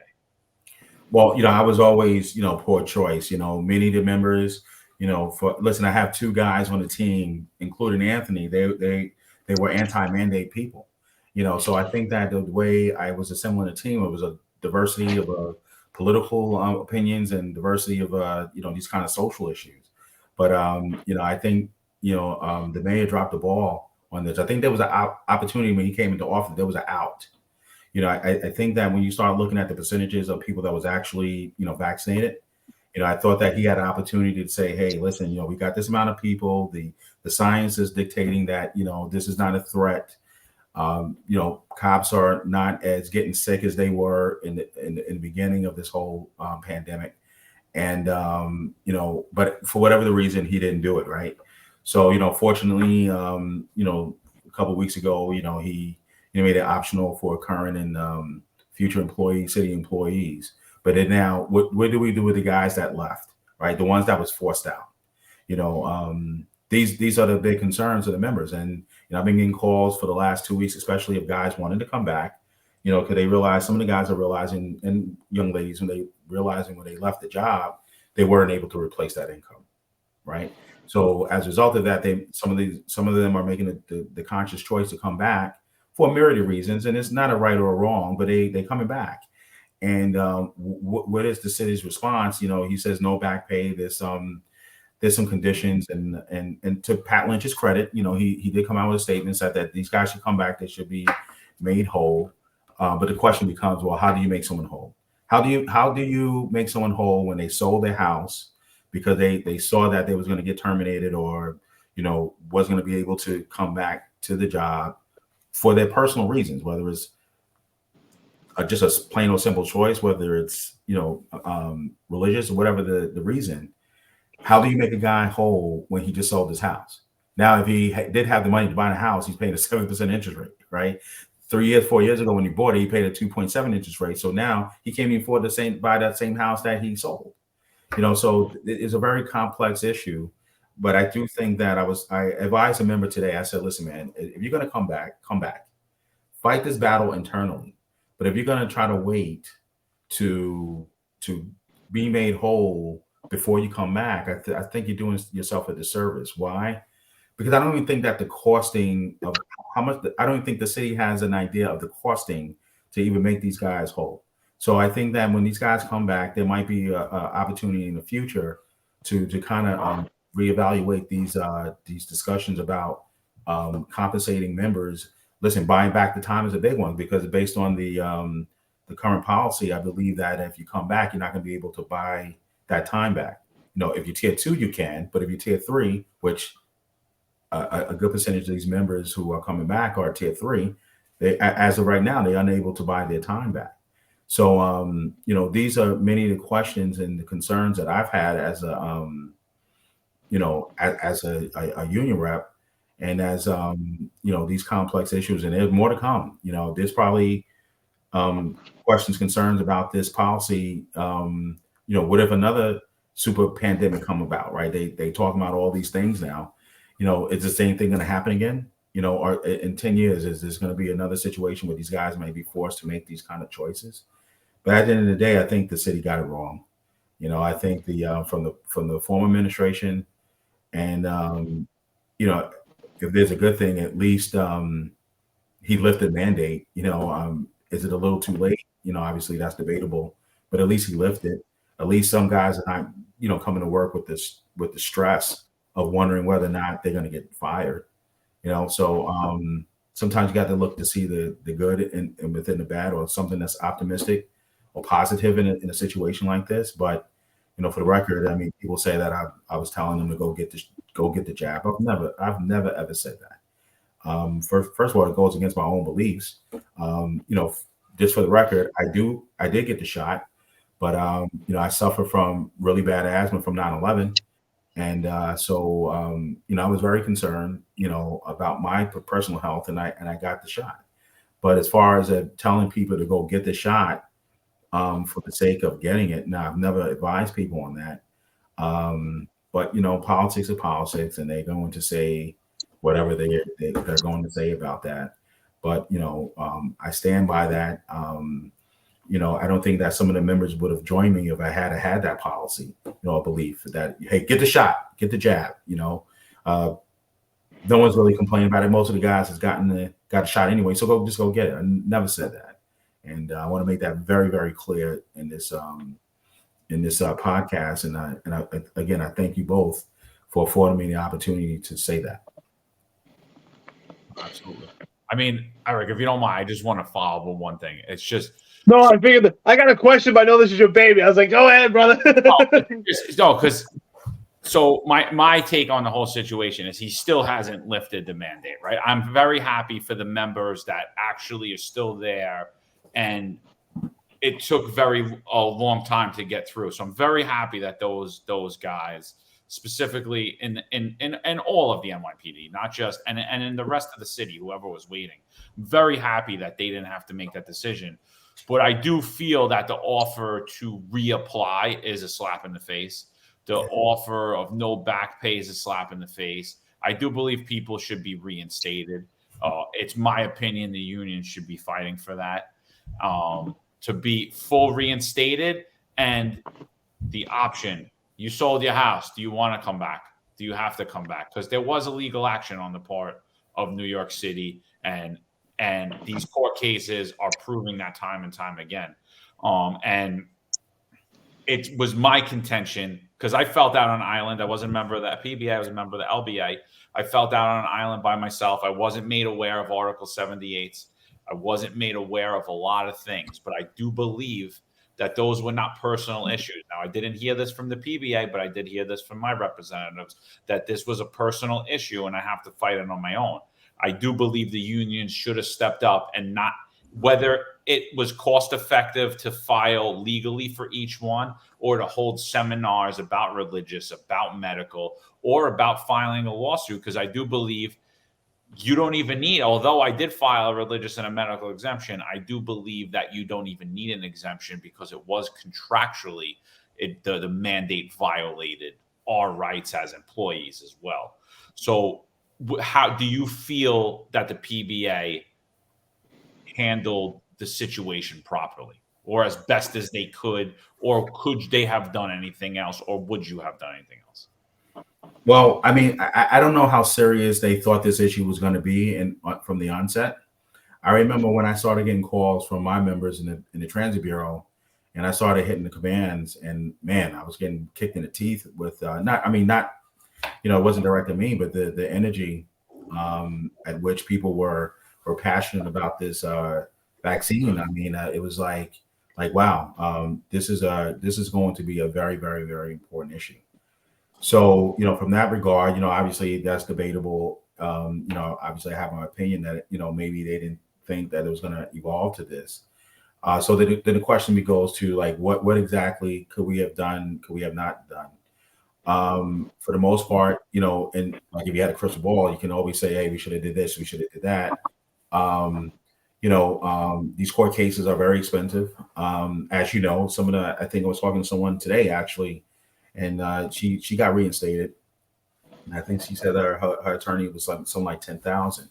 So so when you do it from a standpoint of say paying for everyone 78, that definitely would have been a huge expense. And then when you measure it against the fact that you know how it goes, well, hey, you did it for them. Hey, what are you going to do for me? Whatever the next issue come up. So these are kind of like the challenges that the organization have and the president himself have. So I do think that once we did get on board, we did exhaust some of the legal channels, but a little bit. And I obviously just talking to some of the members of the team, like that was a great point you said about explaining to guys, having seminars to understand how these things are working, what are the challenges. One of the things I had proposed to one of the board members, I was like, well, listen, are we going to have a talking point on this? Because it's one thing to listen, everybody's, expertise about the vaccine, it kind of varies. But if we had a talking point explaining to the membership, what exactly are we dealing with? What are the challenges? What are the court challenges? And for the legal precedents in the past, what were they? Not to say that this would have fixed everything, but at least optically, the members would have felt that we were doing something more. And then it could have been also an opportunity to have an expression of thought, say, hey, well, what about this? What about that? And maybe we could have been included that in some of our strategies and have moved it forward. So, obviously, everybody's not going to agree, with the same thing as far as how this was approached. But, but that kind of what happens when you have these unprecedented events like this. In my 30 years, I can't recall of, outside of 9/11, because the same thing kind of sort of happened with guys who were getting sick. That's the only thing that I can kind of say that kind of was close to this, as far as the, what is the union supposed to do about this? And I think that's the kind of the challenge. But it goes back to what I was saying before about the culture of the organization being open to new ideas, and instead of saying, hey, well, this is what I think. And if the opinion, kind of opposes that or differs from that, there's a reluctance to hear it. And I think that, if the members were to put their trust in me come again this June, I will assure them that these kind of maybe closed-minded opinions about how things are supposed to be, it's not going to happen. We can't afford anymore to kind of stay in a particular lane and stay there. This is the time where we have to be fluid. This is the time where we have to be able to be flexible in terms of our thought process. And is that a symbol of age? I mean, that in itself is debatable as well. But I do know, I say, this issue with the vaccine is very, very, very important issue to the membership. And there's a perception that the PBA and the other unions didn't handle it right. But I do think that we're not going to always get it right. And then when we don't get it right, we had to acknowledge that maybe, hey, we didn't get it right here. I always say to my members, I said, you got to hold me accountable for what goes right and wrong. You can't just say, hey, when things are gravy and things are well, hey, I take credit for that. But then when things don't, hey, that was my fault. It's always someone else's fault sometimes with this organization. And, but again, to Patty's defense, he didn't have a crystal ball. The organization didn't have a crystal ball. But I do think that moving forward, maybe this could be a learning lesson for other issues that's going to come and face this organization. I appreciate the stuff you said. Obviously, no one knew where we'd be at this point in the world. I mean, with this pandemic, post-pandemic, I mean, the world has changed completely. I agree with that. So I have some questions, but before I go to that, I just want to say, though, I agree. Guys should get their job back. I'm happy also that it was lifted. But what I do take big issue, and I'll say this, I took the vaccine, I took the shot, but I stand for freedom and I stand for choice. Sure. And I support John in this. And what I take big issue to is the fact that if someone is going to reapply, that they have to waive their civil rights. I have a huge problem with that. I mean, that should be the red flag for the union. They should be screaming, yelling, and hollering about that right now, particularly about waiving your civil rights. So obviously, like you said, we don't have the crystal ball. So if you were the PBA president at the time, and if we knew we would be where we are at today, would you, as the PBA president, would you assist your members or have some type of system to assist them in filing for medical and religious exemptions? Would you assist them in their Article 78s? And if so, do you think that the PBA should, or would you, as PBA president, represent those members, investing, retiring, those that are being forced out? I know you mentioned that it would be costly, but would that be something that you would put into the budget? Would you assist those members? Because John and I argued this. We spoke about this on this podcast, that this is probably the largest contributing factor to the mass exodus. Do you think it'd be worth spending the dollar or driving the bank to this particular issue? Yeah, I mean, I think it have to be looked at. What exactly the policy would be. Right now, in my role right now as the trustee, it's impossible to understand those kind of economics. So, but the short answer is, I think that we should have created something from a financial standpoint to try to assist these members. The question begins, okay, well, is every single time this happens, how often do you assist the members? But I think that we've done a better job with the 9/11 stuff.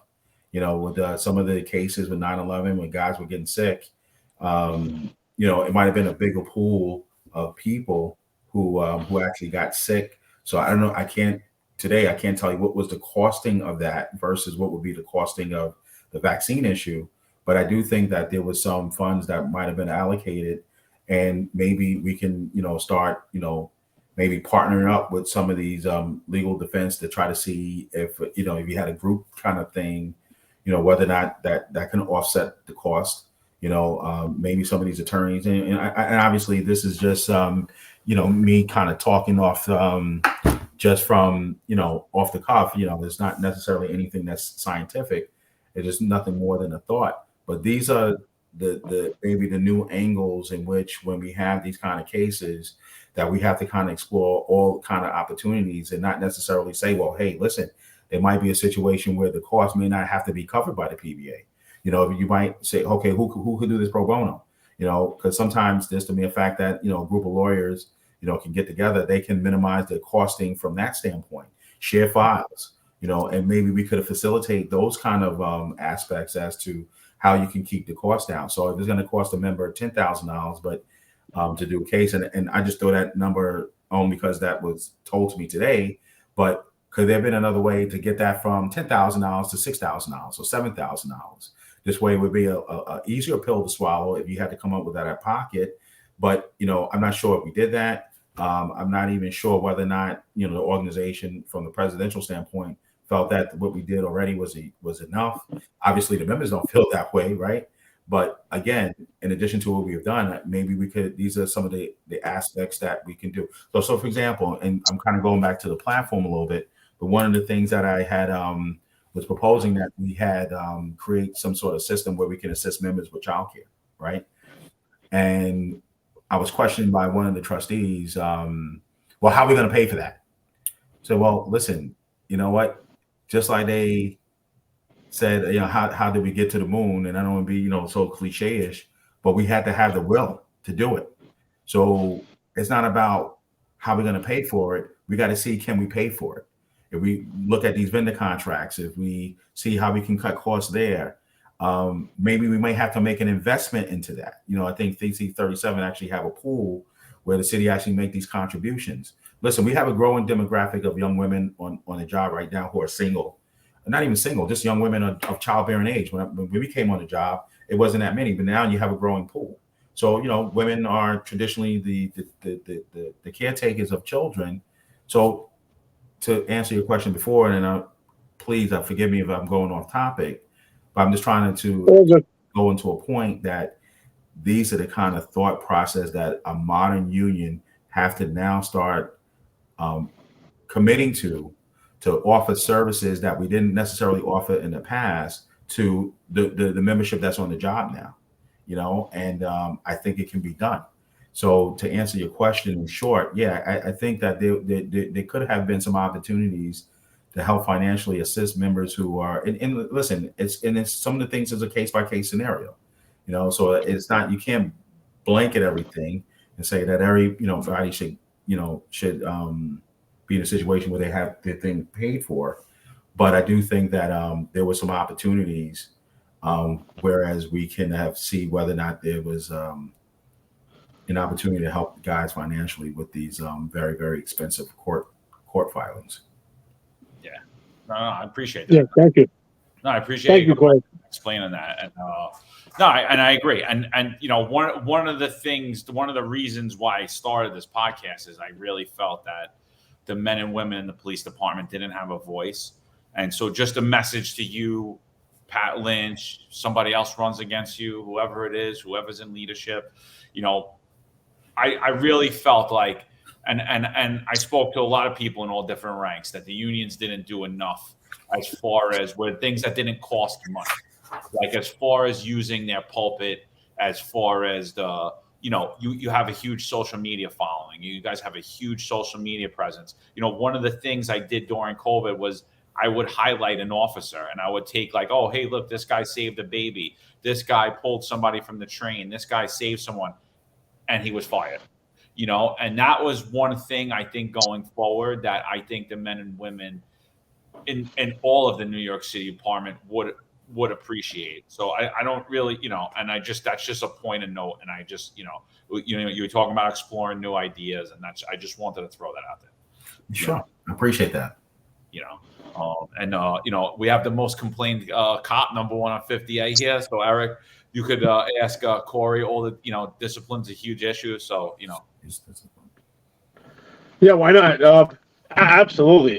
CCRB is my baby. So I guess let's jump off topic with the COVID mandates and let's talk about CCRB. So in your opinion,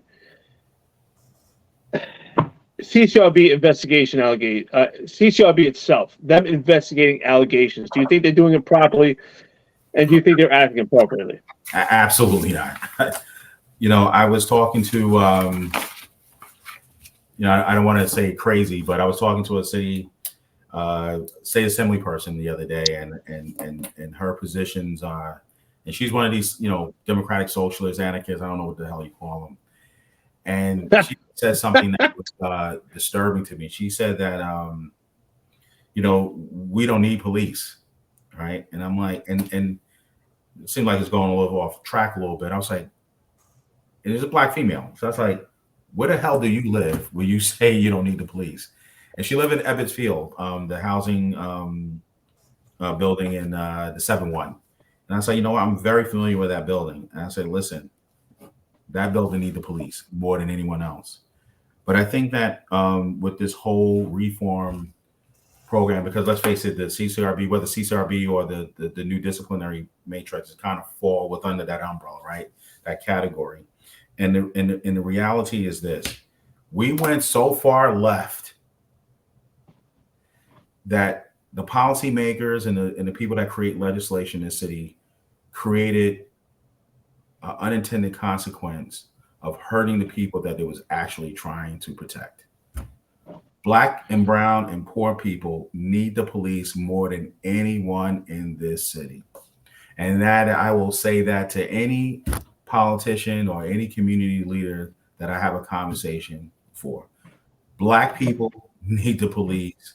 Spanish people need the police. These communities where we live need the police and need police resources more than anyone else. But in addition to that, it has hurt cops. These policies has hurt cops. And I give you an example that I used the other day. Someone who makes a simple administrative error, like not turning on their body cam.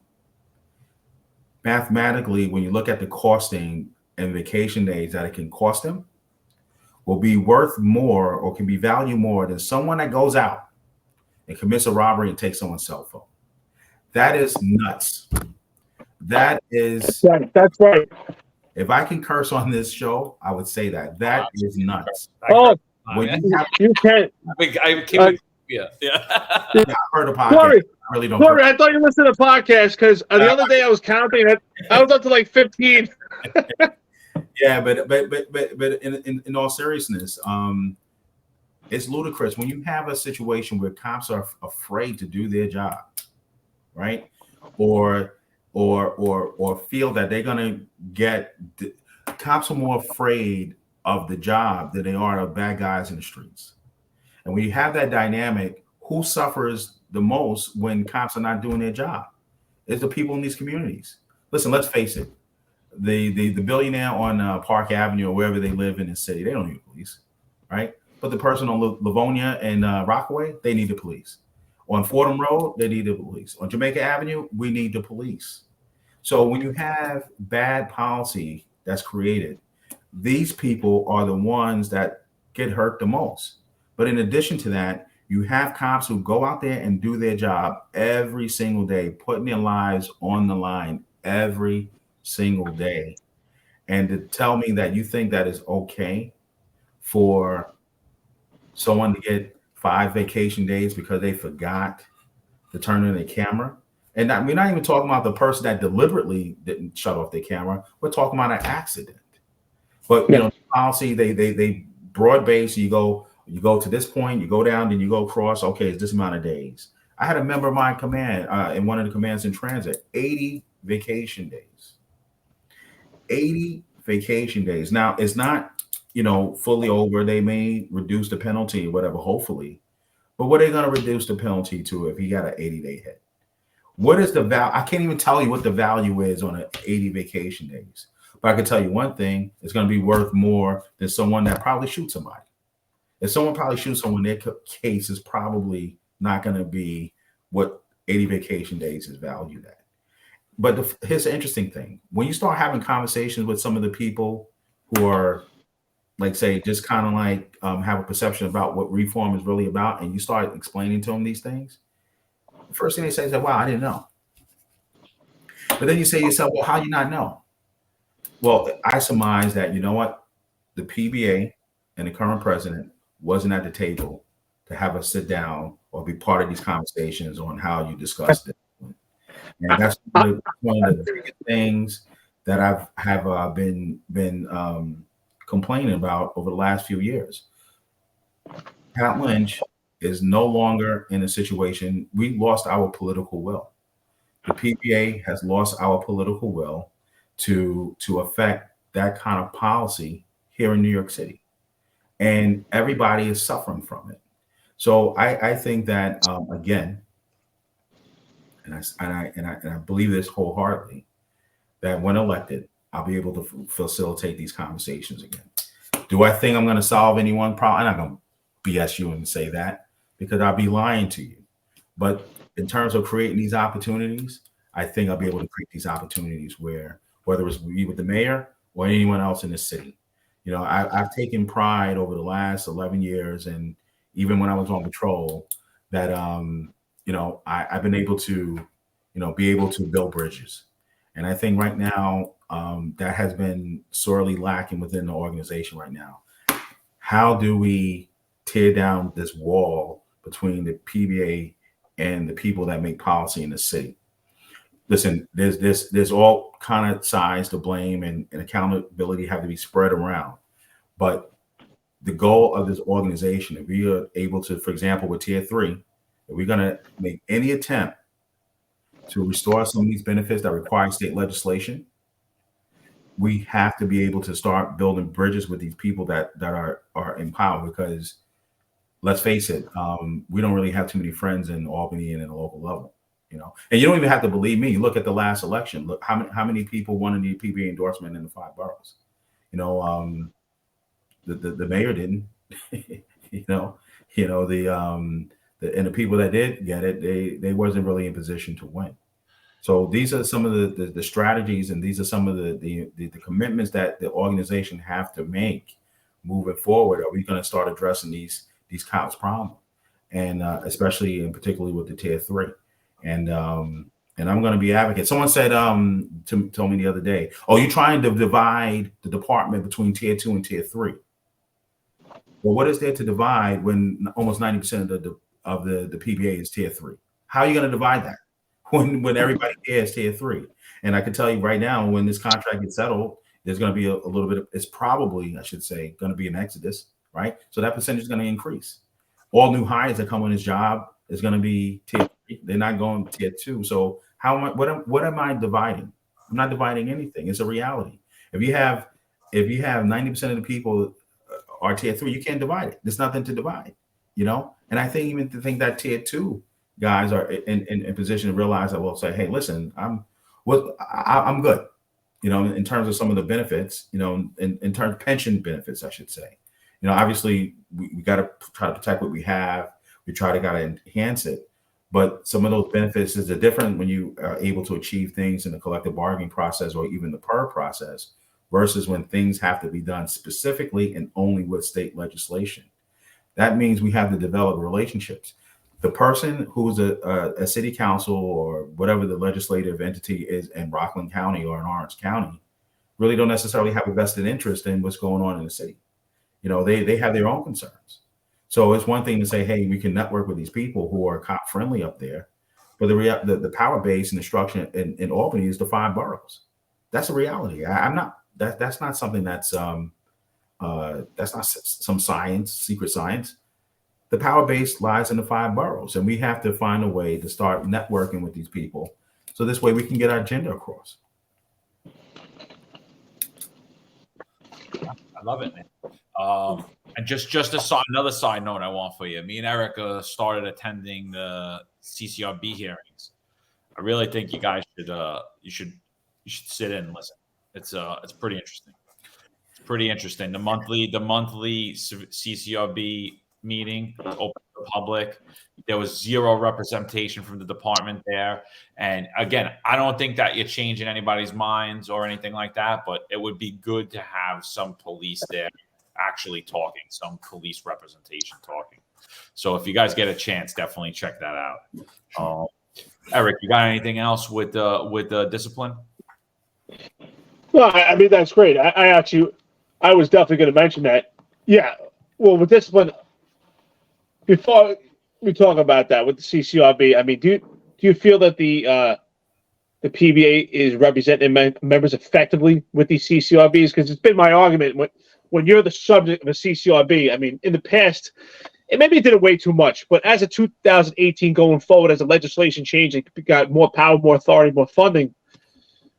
When you go to these CCRB investigations, it's almost like you have to form your own crime scene. So, and you have a 3 to 5 minute window to sit with that attorney and also that line rep. So, do you think that they're getting a proper representation? Because it's been my opinion that they're not being properly represented.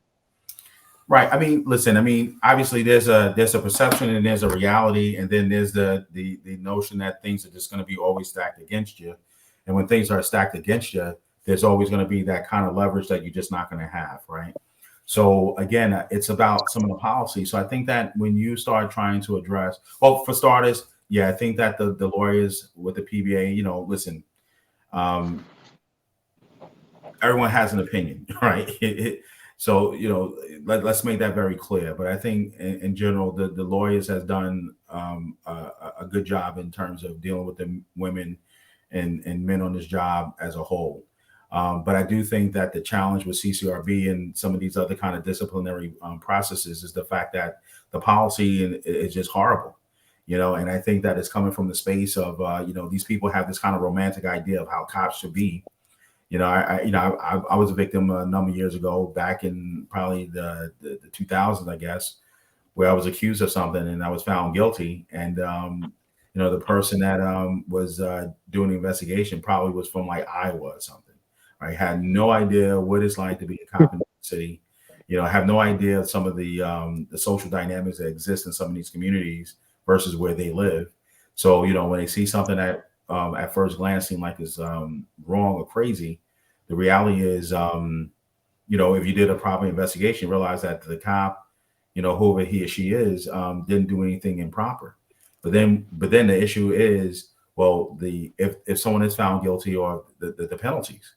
The penalties is crazy, and you got to understand that they have to understand that when you have these kind of crazy penalties, guys are going to be reluctant to do their jobs. And then if they're reluctant to do their jobs, there's a dynamic where they may actually put their own safety in jeopardy. You know what I'm saying? And into question. So again, I think that the role here have to start with building some sort of level of communication to let these people know that, listen, when you have bad policy, I hate to beat a dead horse, but when you have bad policy, poor people are affected the most. The guy on the opposite side is not going to be affected. It's a poor person. That's right. So when you talk about these bad policies, then you talk about these penalties. I know that you watch this podcast and you hear me talk about this time to time because it's a huge issue. What is your opinion the disciplinary matrix? Because that's changed the game entirely. Termination was never a factor that cops had to worry about, but it's on the table. What is your opinion? Again, I made that very clear. The policy is stupid. I don't know how to make it crystal clear. It's the policies when you see the matrix. It's actually sad. It's again, if you look at what some of these penalties are and you compare them to people who actually commit crimes, how can anyone who is reasonable and even with the idea or the notion that you have to hold a cop to a higher standard, how can any reasonable person think that if you don't turn the camera on, and I use that because, like I said, I recently heard that the other day in the Bronx, that they should be, regardless of the circumstances, that they should be hit in the head with some outlandish number. And you know what the other thing is too, people don't view vacation days as money. You know, vacation days in terms of contracts and negotiation and compensation, vacation days has a costing. And if you look at and understand that vacation days have a costing, and then you start explaining to people that, and which I did the other day, by the way, it kind of makes them look at it a little bit differently. Because 80 vacation days or 20 vacation days, it's probably is 10 grand, $7,000 or something like that. I don't know the numbers for sure, but it's a lot of money. And again, there are people who commit crimes that that pay less, and then because they get away with it, they do the shit again, you know. But we don't look at, you know, the city council with this whole police reform. They are turning crooks into victims, you know. People who go out there, you know, I was talking to a sergeant the other day, and he was saying that, you know, one of the problems is that they viewed a guy who went to a supermarket and he stole fish. If someone steals fish out of a supermarket, they're eating that, right? But then someone who goes into Walgreens and they steal all the shampoos and all the lotion, they selling that stuff, you know, and not necessarily to pay their rent. But this guy who stole the lotion, this is his 14th time stealing. They still viewed in the same light as the person that stole the fish. So there's a complete reprogramming that needs to be done in terms of how we address discipline in this city. And with the thing, I mean, to the PC's credit, she has resolved or made it a point to kind of remedy some of these problems. But you know, unfortunately, our members are still suffering from it.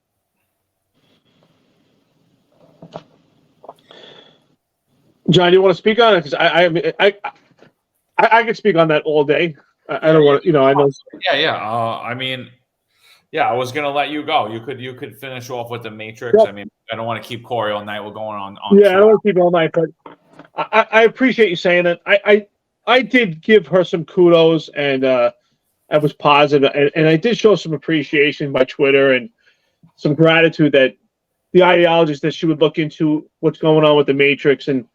But I do believe it's only scratching the surface, and then she's only looking at these small penalties, because when it comes to small penalties, it's just a memo that has to be sent out. But when it's something legitimate and it's extensive, she has to actually delineate and show in letter form of exactly why she deviated from some penalty. That's why I say, do you feel that the PBA has an obligation to combat these mandated penalties that are listed in this disciplinary matrix? Because John and I talked about this. Some of these mandated penalties are so ambiguous. I think it's done on purpose so that they can weaponize it in any way they foresee.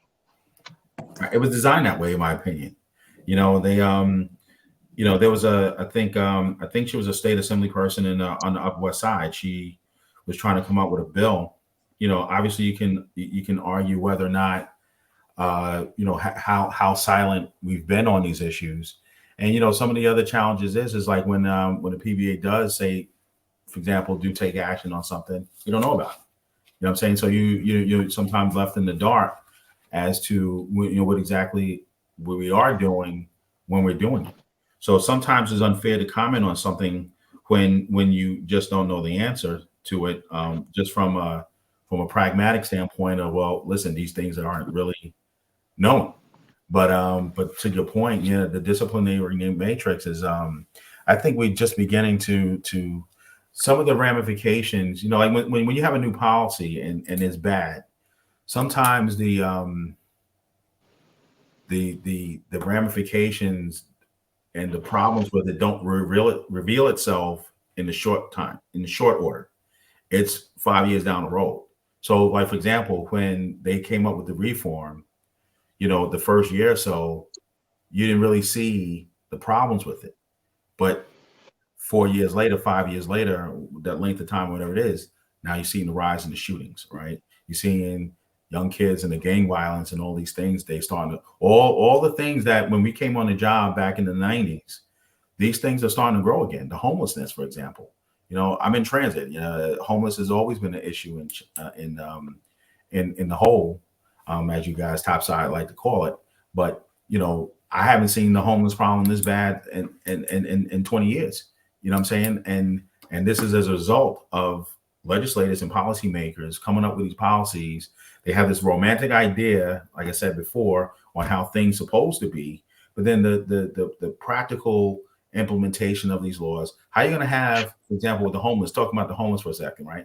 How are you going to have a policy to fix the homeless when you don't have any support in terms of, substance abuse program and mental health program, or even an adequate housing situation, for these people, but you don't want the cops to engage with trying to remove them from the system, for example, or from street corner, right? So where are these people going? So it becomes this circle, this revolving door kind of thing of, and I think that extends with many of the policies these people are implementing. It's a band-aid to a problem, or it actually becomes a detriment. And you're going to really start to see some of these problems exist 2 or 3 years from now when the city becomes, if it doesn't get fixed, when it really spiral out of control. Yeah, but I think what Eric was saying, though, is like, do you think that the PBA, like, I know what you said, we don't know what the PBA is doing behind closed doors, but like, that is something that should be presented to the members, Like, well, I agree with you on that, and that goes back to some of the things I was saying about the transparency earlier. Sometimes things are just not it's not known, and then when you question on it, like now, I can't give you an adequate answer. Not one that's going to satisfy the question in its entirety. Listen, I'll be lying to say that the current president or administration is not doing anything at all. That will be a lie. I just have a different vision on how things should be done. What I'm saying? I think that, when you have members not knowing, and understanding what's going on, that also has a long-term effect that won't necessarily reveal itself. What I'm saying? And then when you have a situation where the parties that are in existence now in these leadership roles, they're not going to be here in 4 years, 5 years. They're not going to be here. These guys are not going to be here. What I'm saying? So then what? What I'm saying? So that's why it's important to start from a logistical standpoint, start preparing the organization from what's going to happen in 5-10 years from now. That should be the main goal of the organization moving forward. Where are we going to be in 10 years? Are we going to be healthy? Are we going to create a dynamic where guys are going to be able to participate without the fear of a retaliation? Are guys going to be able to go to the mic because trust me, you go to that mic in the PBA meeting right now, and if you say anything that deviates from the organization's view on whatever the issue is, God help you. That's all I got to say. God help you, because you're going to be met with such a resistance, and that resistance is going to be counterproductive to the growth of this organization. I'm going to answer his last question with it, then I'll let John go on, because I know there's some stuff he wants to ask. I don't want to keep you all night. But the last thing I want to ask you, so if you are elected PBA president today, would you have a conference with the PC to seek to have this disciplinary matrix revamped, removed, modified? What would be your intent? because it's my opinion this disciplinary matrix is one of the major pitfalls of this job right now. And you talked about 80 vacation days. Cops are going to face much worse than 80 vacation days. Some of these penalties, because of aggravating factors, so your police officers that have tenure on the job that are tier 2 right now will suffer the most because of the experience and the time on the job that they have when it comes to these penalties. So what would you be your position right now with the PC if you had an opportunity to discuss where this disciplinary matrix is going, if it will be there at all? Right. Well, first of all, we definitely have a meeting. And then the other thing is like, how can we help you? How can we help with this program? How can we help? What can we do in terms of resources or anything else of how can we remedy this? Everything from even in terms of recruiting. I think there's opportunities for us to address a lot of these problems by having the communication with the PC and whoever else. Even, sometimes it might be unpopular, but, we might actually have to start having a conversation with community leaders. You know what I'm saying? We have to let these people know that, one, we're not bad people. We're great people. New York City police officers is the to me, and maybe biased, obviously, but are the best cops in the world. And listen, I'm preaching to the choir here when I say something like that. But the reality, no, we love hearing that, and that's what we need to hear. Right. But these people in these communities need to hear that too. They need to listen. I think sometimes it's unpopular when you start saying that, hey, because of the so-called political politics that might be associated when you have conversations with certain people, that you kissing butt or you're making alliances that you shouldn't be making. But the reality is we have to kind of look at all possibilities. Because listen, I'm cursed. The shit that we doing now ain't working. The things that we doing now ain't working. If you got, like you say, you have all these guys being hit in the head with all these things. What are we doing now that's working? And I'll challenge anybody to that. What are we doing that's not working? Right? For example, in transit, we're doing 80 hours overtime. So I think the cap is 75. The guys are doing 80, 90 hours overtime. It's been going on for a whole year. Right? The organization has been silent. We're lucky if we get a well-written letter saying that this is wrong, right? When the mayor himself went to go back to solo patrol, what happened was it was a well-written letter. That was the time to scream. That was the time. Fortunately, well, not fortunately, but there was actually it was from my command. Detective Simmons, who's a big dude, he got thrown down the stairs. But I remember when that incident happened, I was like, man, what if this guy wasn't 6'4" and like 260 pounds? What if it was a smaller cop? Doesn't even matter if it's female or male. We might have had another tragedy, right? And then the mayor, rightfully kind of reversed the policy on that, and we went back to dual patrol. But listen. I know some of the old school guys in transit, oh, well, I did solo patrol. I said, it's a different time now. They got cameras. When I first got to District 32, cops were carrying axe handles with electrical tape at the end. Axe handles. They saw off the razor part, but they was carrying axe handles. Can't do that. It's a different policing now. But, these are some of the things that we have to do. We have to think out of the box. We have to do these non-traditional things that we've been doing for the last whatever years. And again, it goes to me saying that, I appreciate Pat Lynch's service, but after 23 and a half years and counting, we got to start looking at these modern police issues from a different lens. And I think a lot of cops are agreeing with it. I think a lot of people are agreeing with that. Thank you.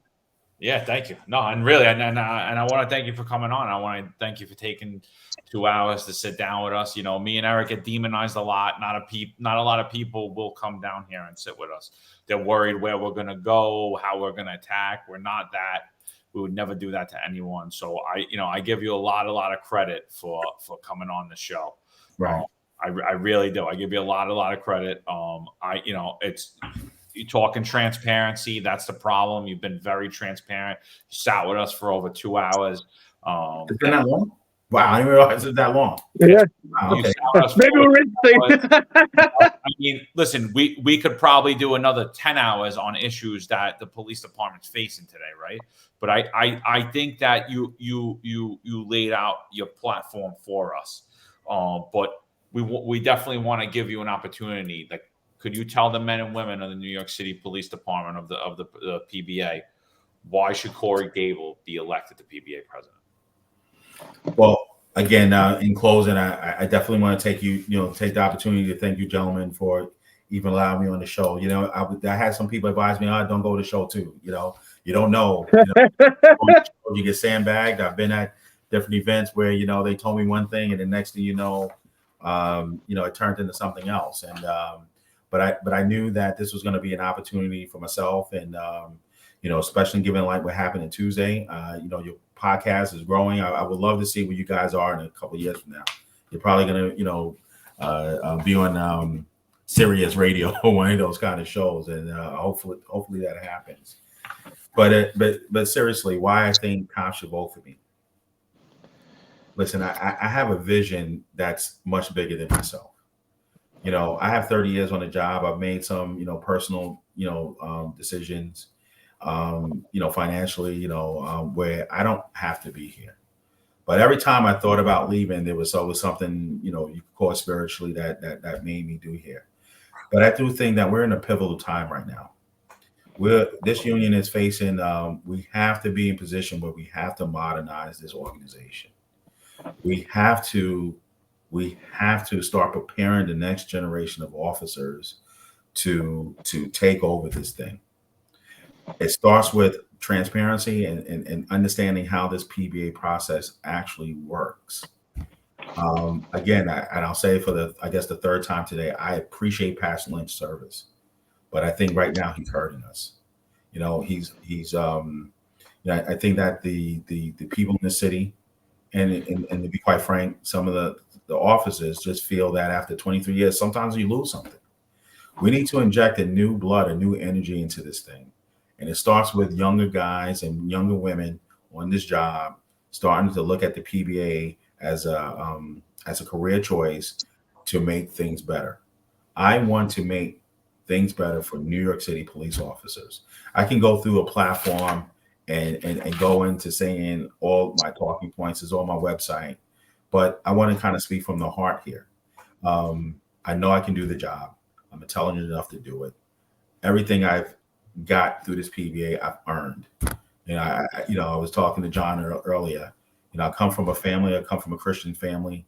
My grandfather came up from the South with $20 in his pocket, and he always used to tell me, and my dad as well, if you don't work, you should not eat. And I think that that's the kind of energy, that's the kind of space where I'm gonna try to lead this organization. And in the period of time, if the membership decide to put their trust in me, that is the new energy that I'm going to put into this thing. So, my hope is that people will have the opportunity to vote. I'm looking for a fair election. That's all I ask for. I think the men and women on this job deserve the opportunity to choose who they want to represent them. So I'm asking every person that listens to this podcast to share this information. Make sure your address is up to date, not only with the department, but also with the PBA office, because when the ballots go out, they're going to be mailed to you. So, and also whether you vote for me or you vote for the whomever decides to run, if it's Patty or someone else, understand that you should vote. You have to participate in this process. This process is, in America, voting should be held sacred, and anything that's done to intentionally detract from that type of space, it's not American. And I'm not here to belabor a point about what happened Tuesday, but there's been a lot of mischaracterizations that was made in that audio that simply isn't true. If it was, I wouldn't have been able to survive for 20 years as a union rep. And I take pride in that. Like I said, I'm doing this with integrity. There's an honest approach to it. This has been a grassroots type of startup in terms of this campaign. And I'm looking forward to working and being in position and having an opportunity to serve the men and the women of this great department. I believe in this department. So with that note, again, I want to thank you, gentlemen, for giving me the opportunity to speak. And I just wish that and hope for that every man and woman on this job, they go out there to be safe. More importantly, I want these men and women to understand that if you are having a bad day, if you're feeling that you're having a difficult time, you really need to reach out. Start with the guy that's changing next to you or the gal that's changing next to you in the locker room. If you're having a bad day, if you feel that things are becoming a little overwhelming for you, understand that there is help. Understand there is opportunities to speak to someone, and hopefully we won't have another tragedy. So thank you very much, gentlemen. Thank you, Corey. Ladies and gentlemen, Corey Grable. Look him up. Corey, thank you so much. Thank you, guys. Corey Grable 2023.com. Look him up. You can see his whole platform there. Corey, thanks again. Eric, you want to end? Yeah, I just want to thank you, most importantly, for your courage for coming on the show. I'm sure you heard rumors, and like you said, that maybe you get saved, but we just want the opportunity to give you the platform. We just want to help the members. There's no skin in the game for us. We're not making any money off this. We just want to help the members. That's all. We enjoy it. That's all. So thank you. Thank you for taking the challenge. We appreciate it. Thank you, sir. Anyway, you have a great night. Likewise. Bye all. Everybody. Thanks, guys. Thank you.